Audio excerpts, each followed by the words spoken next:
Mi participación en este módulo de este máster se centró en hablar un poco de la teoría de lo que es el control biológico de plagas y enfermedades. Un poco la idea es transmitirle a los estudiantes los conceptos claves para que luego ya se puedan aplicar en cada sitio específico. Lo importante aquí es que no hay una receta única para el control de plagas, son organismos complejos.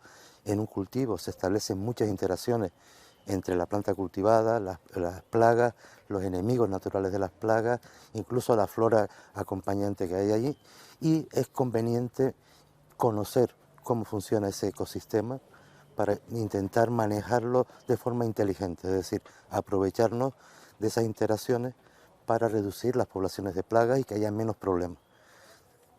Al final de todo lo que se trata es de evitar el uso de insecticidas químicos, por ejemplo. Si podemos controlar las plagas manejando los enemigos naturales, por ejemplo, si podemos introducir determinada flora que sirve de refugio para esos parásitos, parasitoides o depredadores de las plagas, pues es una ayuda.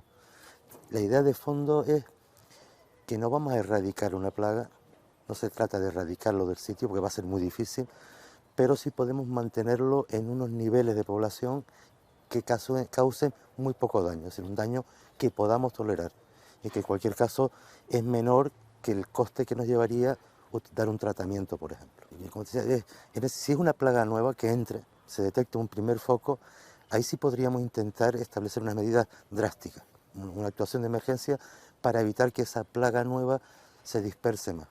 Pero una vez que ya está introducida en un territorio va a ser muy difícil erradicarla. Entonces tendremos que buscar esas alternativas para mantener las poblaciones a unos niveles tolerables. Y ahí es manejar todo el sistema. Hay que pensar en el cultivo agrícola casi como un ecosistema. Es un ecosistema muy particular. Se habla de agroecología, precisamente por eso, pero es verdad que hay unas interacciones que muchas veces las conocemos, conocemos parte, o hay veces que ni siquiera sabemos o somos conscientes de que eso está ocurriendo ahí. Pero lo que está claro es que hay que ver el cultivo en conjunto y partir de que estamos utilizando muchas veces variedades que no son del lugar, que son introducidas porque son más productivas, las forzamos a un crecimiento para que den un alto rendimiento. Claro, si no están bien adaptadas, ese crecimiento acelerado a veces incluso hace que pierdan sus mecanismos naturales de defensa, que sean más sensibles a patógenos, más susceptibles de plagas, etcétera. Por lo tanto, esa idea de ecosistema yo creo que hay que mantenerla de fondo, ¿no? Bueno, se están haciendo muchos estudios, se están haciendo muchos trabajos y sobre todo tenemos una ventaja y es que tenemos un cuerpo técnico en el campo mucho mayor que el que había, por ejemplo, hace 20 años. Muchos estudiantes de agrónomos, por ejemplo, que han salido de las facultades, se han incorporado al campo y están asesorando a los agricultores. Y yo siempre les digo a los agricultores de que lo primero es buscar ese asesoramiento cualificado, esa gente que tiene conocimiento, ha hecho, y además tiene conocimientos prácticos, de estar todo el día en el campo, de conocer las interacciones y sobre todo que conocen las condiciones de un lugar específico. Es decir, no es lo mismo aquí los llanos, que puede ser Punta Llana o que puede ser la laguna en Tenerife, es decir, cada lugar tiene sus peculiaridades. Y hombre, yo conozco digamos que la teoría de todo esto, pero luego cuando vamos a un sitio concreto, el técnico, las personas que están trabajando en ese lugar son los que mejor conocen ese cultivo, las condiciones que se dan en ese sitio, qué tipo de plantas se pueden incorporar o intercalar, qué rotación de cultivos apropiada para esa zona. Yo creo que ahí es fundamental, por un lado, el conocimiento tradicional que tienen nuestros agricultores, que eso hay que rescatarlo, no se puede perder, y por otro lado, complementarlo con el conocimiento de estos técnicos que están sobre el terreno. Y desde la ciencia podemos ayudar cuando hay algún problema, cuando se quiere estudiar alguna relación, pero realmente yo creo que el trabajo importante lo están haciendo, por un lado, los agricultores que están introduciéndose en esta vía de manejo ecológico y sobre todo los técnicos de campo. Vamos a ver, la ciencia en este caso es fundamental. O sea, nosotros lo que tratamos es de darle herramientas a esos agricultores y a esos técnicos para que resuelvan un problema. Yo lo que planteo es que nosotros generamos una herramienta y luego hay que adaptarla a cada sitio. No hay recetas universales en esto. Tiene que ser, por ejemplo, en el caso de las interacciones, pues encontramos que una planta repele a un insecto. Nosotros podemos saber por qué compuestos químicos son los responsables de esa repelencia, por ejemplo. Y luego esos tres conocimientos se los traspasamos a los técnicos y ellos son los que van a diseñar el uso de esas plantas atrayentes o repelentes para integrarlo en un cultivo. Ellos conocen el cultivo, a veces podemos hacer asociaciones, otras veces no es conveniente, pero esa parte es lo que yo digo que ellos son importantes y nosotros desde la ciencia es darles esa herramienta. Claro, el problema de la ciencia es el de siempre. Nosotros tenemos que tener una financiación para hacer estos trabajos. Esos trabajos, la investigación es cara. Y también es verdad que la investigación da resultados al medio o largo plazo. Es decir, muchas veces nos piden resolver un problema de hoy para mañana y eso no ocurre. Es por la propia dinámica de las convocatorias, de los proyectos también y todos los trámites administrativos que llevan asociados. Vamos a ver, estamos hablando normalmente de dinero público y el dinero público hay que manejarlo con cuidado y hay que justificarlo muy bien. El problema muchas veces surge cuando tenemos financiación para la investigación y no va acompañada a lo mejor de una parte de financiación para una parte administrativa, por decirlo, que cada vez es más frecuente ya en los proyectos incorporar esa partida para tener un apoyo en la gestión administrativa del proyecto, porque eso nos consume mucho tiempo. Pero hay que hacerlo. Obviamente, lo que decía antes, es un dinero público que hay que justificar al final. Lo que pasa es que muchas veces tenemos unos requisitos muy estrictos en ese sentido.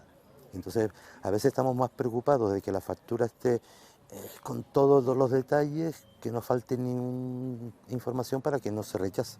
El dinero que retorna, el retorno económico, es mucho mayor que cualquier otra actividad.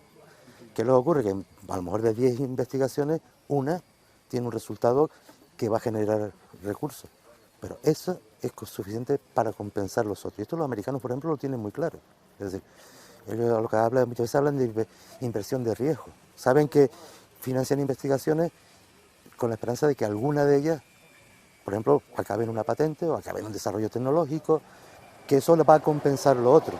Nosotros, en ese sentido, siempre vamos un poco más atrás, pero también es verdad que cuando se miran los rankings, por ejemplo, de producción científica, España creo que estaba en el puesto número 10 o el número 11 a nivel mundial, que es bastante alto. Y lo que no entiende muchas veces en el extranjero es que con la inversión que hace España, a nivel de Estado en general, y las comunidades igual, se tenga esa alta producción científica.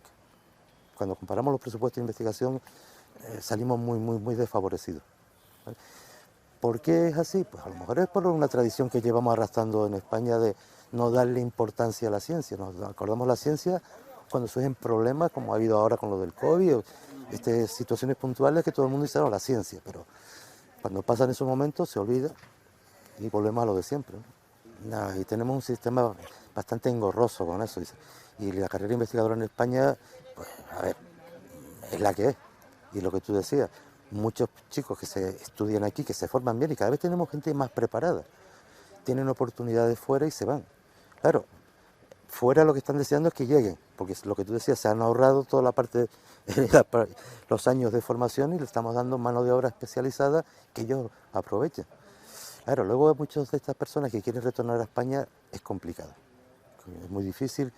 Por ejemplo, en el caso de la universidad, las plazas están contadas, hemos ido perdiendo un volumen de profesorado importante con el tiempo, la reposición ha ido muy lenta y ahora mismo investigar es un tema de vocación, ¿no? Bueno, el tema de las trampas de picudo, eso fue un trabajo que hicimos ya hace algunos años por el problema que hay del control del picudo, ¿no? Que es conocido por todos. Y bueno, en aquella época lo que conseguimos fue diseñar una trampa nueva que resolvía algunos de los problemas que tenían los modelos que estaban en el mercado y facilitan la gestión o el manejo de esta plaga, ¿no? Está basado en feromonas de agregación y el caso del rabo de gato, que es un proyecto que está financiado por la Consejería de Cambio Climático, que estamos desarrollando en este momento, finalizará a finales de este año, y es abordar el manejo de una planta invasora como es el rabo de gato con una idea diferente. Es decir, se observaba en el campo que hay zonas que están más debilitadas, zonas que estaban muriendo, y pensamos que podía haber algún patógeno que llamamos patógeno facultativo, es decir, que actúa cuando la planta está debilitada. El refrán aquel de que a perros flacos todos son pulgas. Bueno, patógenos virulentos los descartamos porque si los hubiera ya se vería.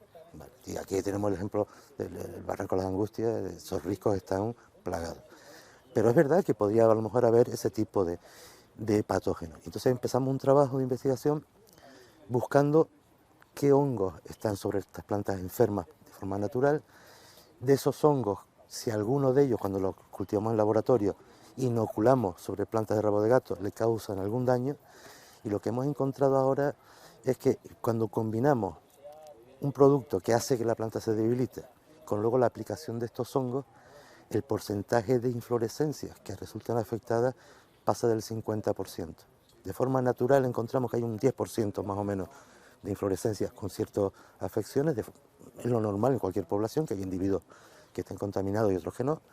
Eso por sí mismo no funciona como control, pero si conseguimos aumentar a los porcentajes que estamos hablando, pues puede haber una nueva herramienta que no va a resolver el problema del rabo de gato por sí misma, pero sí puede ayudar si se incorpora en una estrategia de manejo diferente. Ahora mismo se está trabajando a nivel de los cabildos también, con los que colaboramos estrechamente, en manejo que llamamos tradicional del rabo de gato.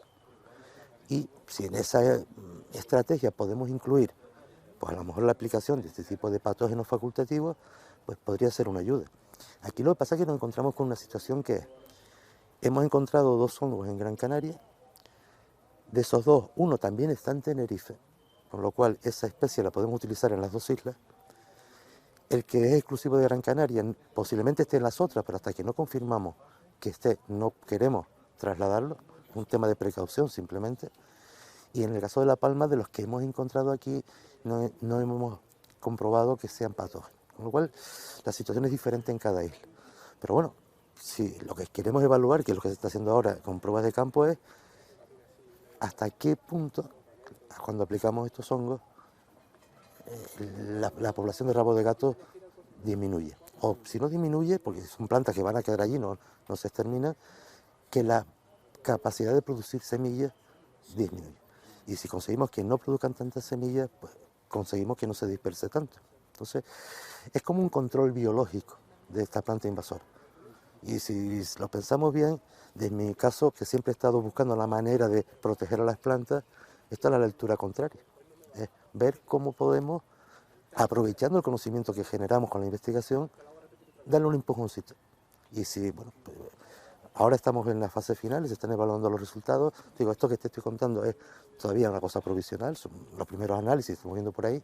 También nos hemos visto que estamos haciendo un estudio de secuenciación masiva de todo lo que hay de hongos sobre el rabo de gato.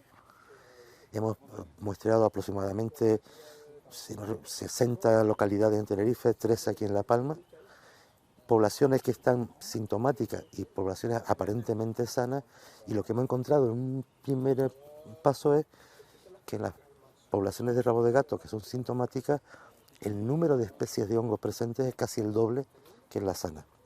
Claro, es una consecuencia de que la planta esté debilitada, tejidos enfermos, muertos, se introducen saprófitos, o es al revés, el aumento, ese número mayor, más elevado de especies de hongo causa.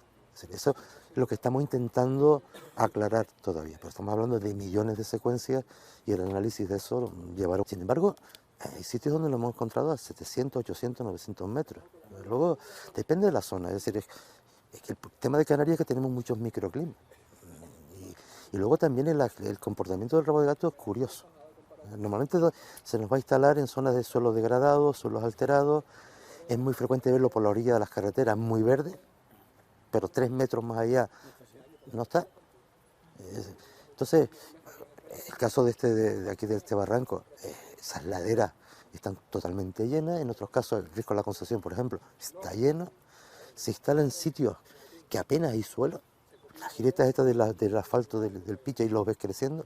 Y tal vez uno de los factores sea la disponibilidad de agua.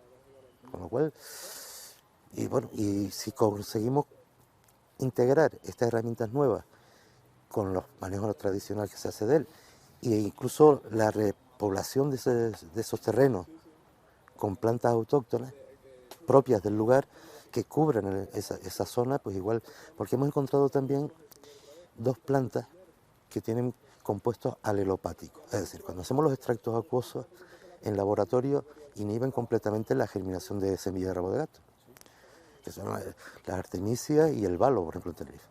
Bueno, pues en un programa de recuperación de ese territorio se podrían introducir.